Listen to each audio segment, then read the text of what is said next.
rapport à l'émission na biso ya conseil des médecins nako préféré nazala na français pe nazala na lingala pour na information na biso to message to yenango et le kamalam na boye to ye ko pesa toli pe ko beta cete na likambo etali pe ba minganga ba infirmier bazalaka na moi comportement moko en vis-à-vis ya ba malade to pe ya ba garde malade oyo bazaka na hôpital to ye ko juste ko rappeler na biso infirmier azali nani. Il faut tout d'abord l'infirmier c'est qui, ceux qui te le dit Landa ou ezali ba histoire yakala. Florence Nightingale c'est lui ou c'est elle yende azalaki maman na biso o etali makambuya science infirmière. Florence Nightingale nous a montré beaucoup des exemples oyo et talisaki était que soko zali munganga soko zali infirmier o yende pona ko apporter lisungi tope aide au leke oya ko sala mbongo parce que nous on nous a appris na ba étude ototangi la science infirmière n'est pas une option ou faculté moko o ekopesa yonde misolo to ko commander na richesse. Non, si nous sommes dans ces professions ici c'est pour aider les humains, aider ceux qui sont malades au bazali pour souffrir na ba malade. Florence Nightingale a talisi biso le lenge kani moto esengeli azala pona kopesa ndakisa to pe pona kopesa lisungi na ba malade. To ye komona lelo oyo déontologie médicale oyo to ye kola yango tende tozana ngo lelo nde to ye na isika o pona ko rappeler moto nyonso to ko azali munganga pona kozonga na ba déontologie oyo batangisa biso na ba classe ototanga na ba institut supérieur na ba université oyo ba aprena biso na yango pona to banda to kolobela d'abord plus l'accueil ne bandeli boy tozo banda na accueil ndenge nini munganga akoki koyamba malade oyo aye na structure na bino ya liboso ezali il faut d'abord kobana na mbote une salutation comme on nous a appris. D'abord, malade aïe, peut-être garde malade mouto accompagné, il faut d'abord saluer au Pessimbote, au Tuni Bango Sangoboni. Bien sûr que baye des gens qui sont malades, mais il faut que Tuna, les sous Sangoboni, bako répondre et puis il faut que vous vraiment la gentillesse, que vous avez longi à kangate, kandate.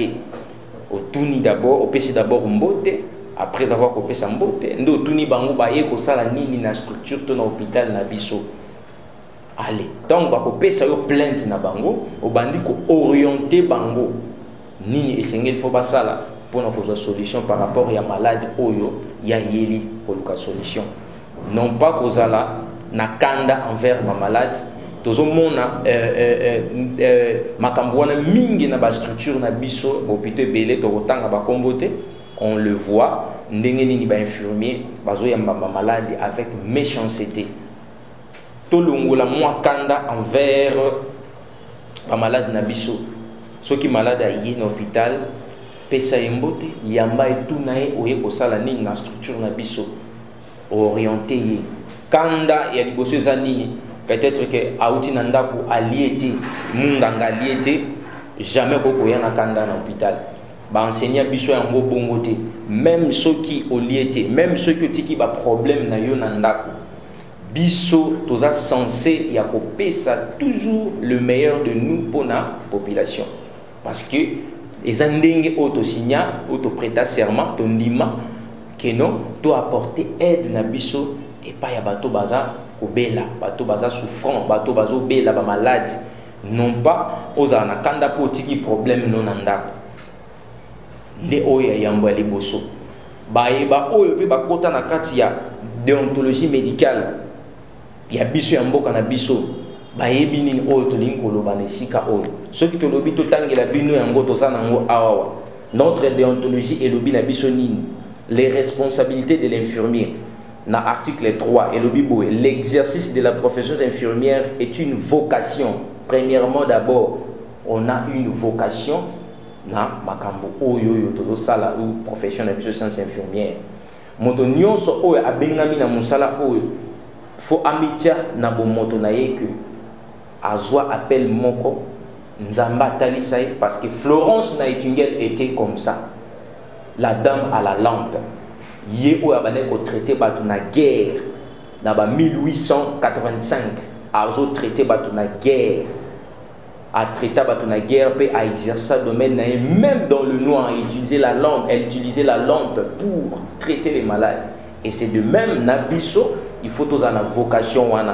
Article Lobinin. L'infirmier ont 4 responsabilités essentielles, à savoir contribuer à la promotion de la santé, prévenir les maladies, restaurer la santé et soulager la souffrance. Le besoin en soins infirmiers est universel. 4 responsabilités essentielles. Tout d'abord, infirmier ou personne médicale, il faut y aller. Promouvoir la santé, c'est quoi? C'est élever votre capacité. Élever votre capacité, il y a soins, ou soit les qualités des soins, et ça la makasi. Et c'est ça vraiment le meilleur de toi. Tu as été enseigné, tu as été dans les pratiques. Tu as pris la théorie et puis la pratique. Il faut maintenant promouvoir Yango. Tu dois ajouter aussi la connaissance. Au bakisi la connaissance au ailleurs pour que tu promouvoir santé wana. Topé sa malade na biso, topé population na biso, soins de qualité ou essengeli. Et là, comme nous dans c'est ça, prévenir les maladies. Nous, étant corps médical, on doit prévenir les maladies comment? On doit sensibiliser la population, on doit informer à la population quand il s'agit des épidémies, donc l'épidémie on ne peut pas continuer à citer celle-ci. Et ça, si j'ai le comportement des infirmiers au niveau des structures sanitaires, au niveau des hôpitaux. Donc, comportement d'infirmier échanger ming et le toyer pour na kolobela yango pour que batu bazonga na molongo. Ndé Nathalie Sibido, 4 responsabilités essentielles de l'infirmier. Prévenir la maladie, donc informer aux gens, éduquer les gens, donner des conseils, des éducations sanitaires, pesa to lindengeni moto pour azala en bonne santé, il faut azala ndengeni. Ba mesure barrière ndenge tozolo ba mikolo, il faut que sokola maboko, il faut que lingate ko zala contact na batu, il faut que zala vraiment nakashine na yo pour te protéger. Nde musala o mususu munganga azali ko sala ngwana. Et puis le comme souba baxi restaurer et soulager le malade. Na zongi sikoyo na thème nanga par rapport au comportement de na lobaki l'accueil.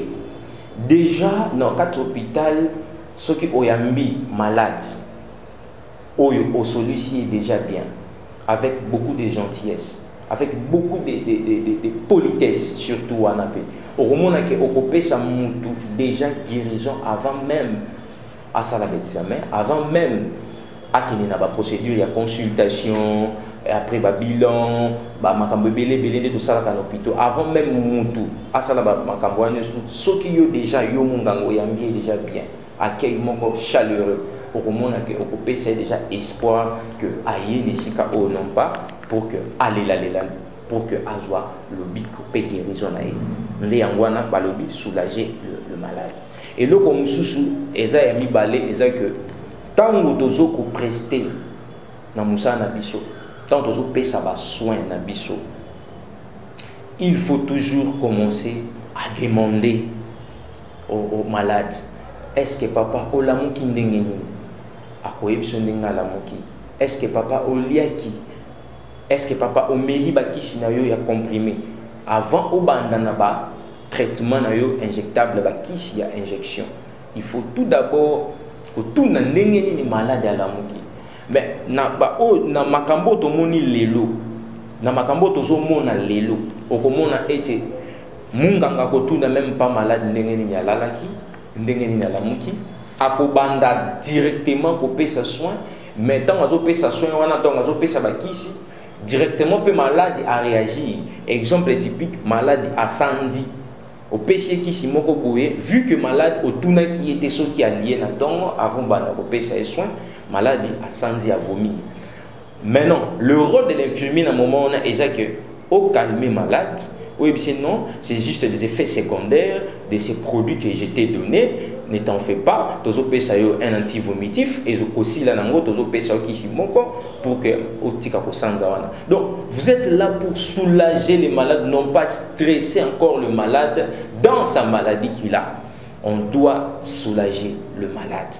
Donc, au moment où l'élo oyo, muto asali acte ya bongo, infirmier, topé munganga muto nyos tozawa na zai ko pesa ba soin, okomona ndenge abandi koloba mabe liboso ya malade. Muto azobe o pesi kisi sans savoir son état. Et puis au bandi lisusu ko gangela ye, au bandi lisusu ko lobela ye ba langage moko ya mabe, ce n'est pas propre.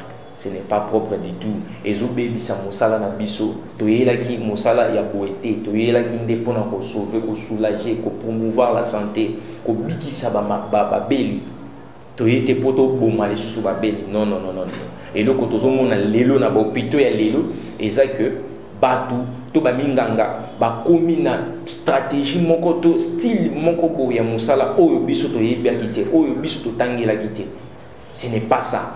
Muntu asali acte ya bongo muntu oyo malade asandi, il faut calmer d'abord, non pas encore de l'enfoncer dans le stress okoki pe ko sali sous ma bête on zo loba wana. C'est là que oyo tozomona makambo zo tambola vraiment bien te. Na ko beta c'était mingi vraiment na code déontologique oyo ya biso ba infirmier na code na biso déontologique et le but du soutenu. L'infirmier doit à son malade des soins attentifs et consciencieux et répond civilement, pénalement et disciplinairement de ses actes.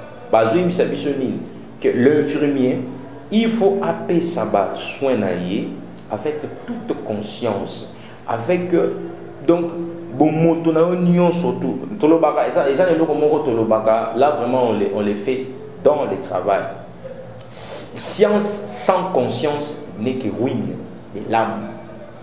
Quand tu pratiques la science sans conscience, tu es en train de ruiner, tu es en train d'abîmer, tu es en train de tuer même les gens. Il y a moins de choses par rapport à la compétence au biso totangela, au yoba tangisayo, au tika yango wapi. On est là pour redresser les infirmiers. On est là pour kozongi sabiso na molongo ya Florence Nightingale. Oyo azali notre idole, donc oyo azali vraiment numéro 1 dans le domaine des sciences infirmières. Yende mutabanda makambo wana. Mais lelo oyo toke vraiment li bande ya profession na biso. Tozolinga un peu kozongi sabato na molongo wana. Na lobeli makambo ya accueil, na lobeli makambo ya un peu langage, mais nazo continuer les sous par rapport au langage de l'infirmier. Et ça n'a pas résultat oyo et puis ça m'a hôpitaux par le médecin. Le malade, après avoir été accueilli par l'infirmier, a orienté par le médecin, le médecin a recommandé les examens. Le patient a sali l'examen. Maintenant, le résultat de ces examens-là, ezalaka mususu munganga topé médecin, il faut expliquer malade. Mais ba malade na biso bazalaka mingi pe na koki koloba keno ten baza déjà fragile, baza déjà na état moko boy stressé et sengeli ko sungaye na ko rappeler na ko yebisa ye lolengi kani be examen oyo ya sali ndenge bimi ba réponse na yango. Au commun que les médecins utilisent plus beaucoup les termes médicaux. Termes par moment, nos malades ne comprennent pas ça. Maintenant l'infirmier, tu as un rôle à jouer là-bas. Tu as un rôle à jouer. Et singeli na yo, sunga malade ou azo comprendre té to pe ba garde malade ou bazo comprendre état ya ndeko na bango té ou ya beli et singeli yumunganga o meka pe ko faire comprendre bango.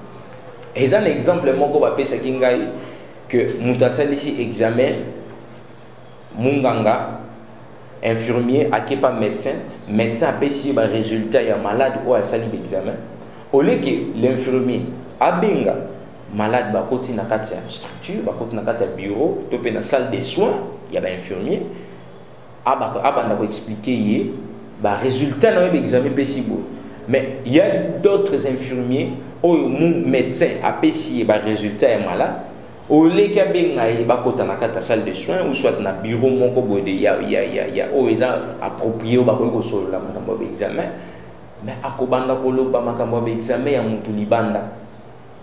Maladie kingani, vraiment yo au liaka nini, vraiment yo au vivaka ndenge nini. Tala examen no ebimi nyonso mabe devant les gens, devant d'autres personnes. Or na makambo na profession na biso, on nous a enseigné la discrétion. On nous a enseigné la discrétion. Déjà, tant que vous du vulgaire, tant que vous avez des makambo, il y a moto, il y a malade. À ça, ici, l'examen, et puis si le résultat m'a bien, oui, bien sûr, mais pourquoi vous avez le bango devant les gens? Et ça, le caractère, le comportement, il y a minganga, il y a infirmier, et ça va biloko tozo boya yango et ça biloko tozo ko refuser yango. On doit prendre en charge notre vie professionnelle. Ce qui les locaux biso moko tozo yango en charge te moto musuka ko jela biso en charge na yango azalité. Et sengeto yeba nini obiso tozo sala. Tango zolo ba makambu ya malade bongo bato mususu bayoki par rapport à la discrétion obiso totanga aux anamos de déontologie médicale exatée. Comportement, il faut cesser. Néanmoins, la CT. Toujours dans le cadre quand il y a des devoirs professionnels des malades, de l'infirmier,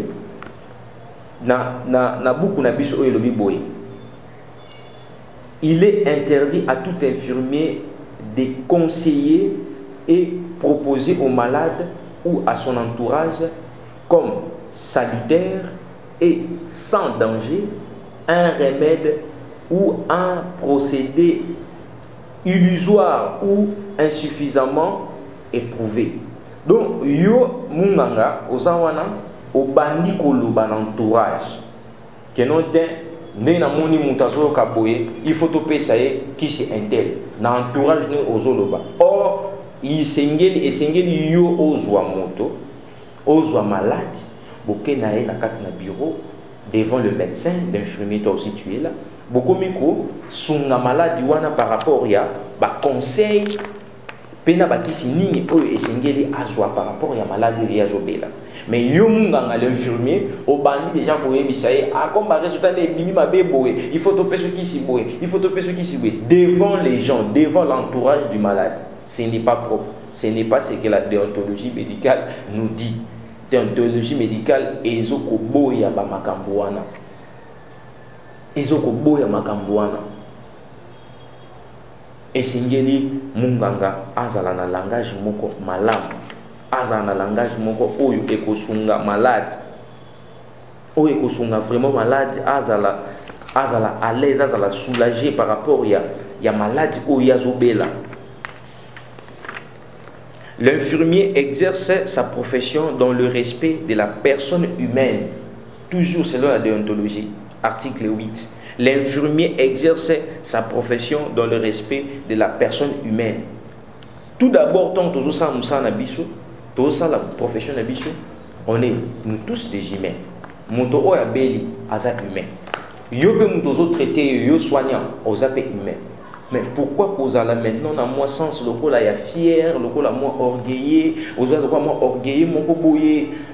Et ça vraiment makambo tozo kuta na mo lelo na ba hôpitaux ya lelo pe na ba mingango ya lelo qui nous sommes. Mais ngai nde kona bino na zwinda kisawana na lobité et singeto banda ko lobela yango pona ko cesser ba comportement ya mabe.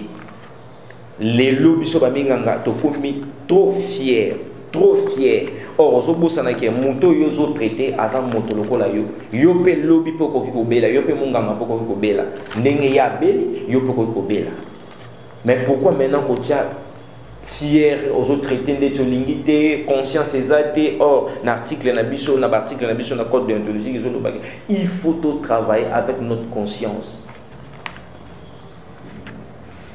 Le respect de la dignité et l'intimité de la personne, de sa famille.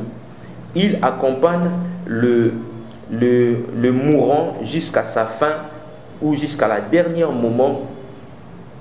Article Oyo, Ezotalisa biso, ndenge nini munganga, ozo respecter d'abord malade ndenge na etukoloba, et puis, elo comme sous tobenga mon soin palliatif, ndenge nini ozo accompagner malade Oyo, to yebi ke non te par rapport ya ba résultat na ndenge bibi.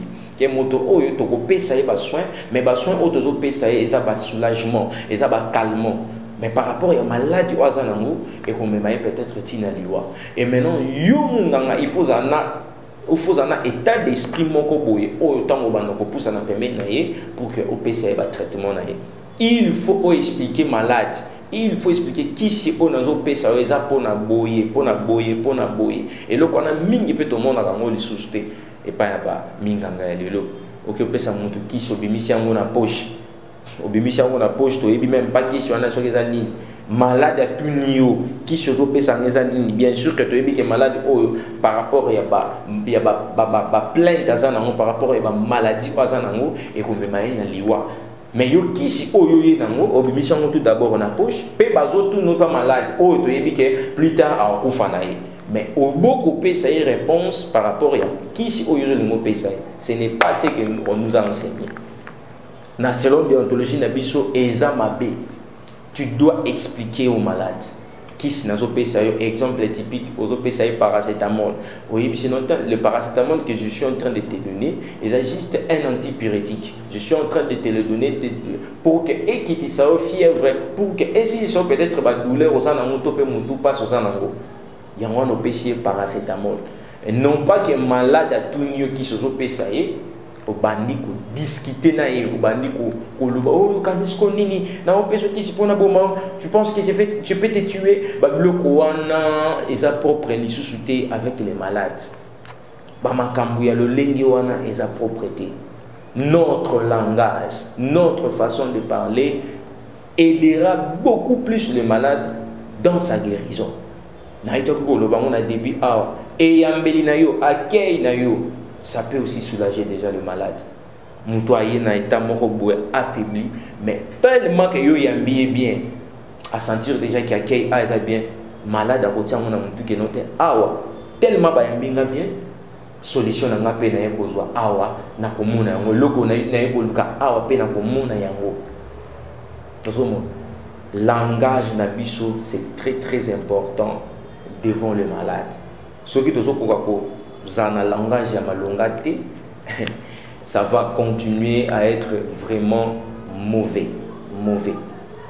Naboye, pour na ko chiter, pour na ko yebisa na biso, esengeli munganga aiba aussi ba valeur na ye. Ba valeur na ye ya munganga ezalini.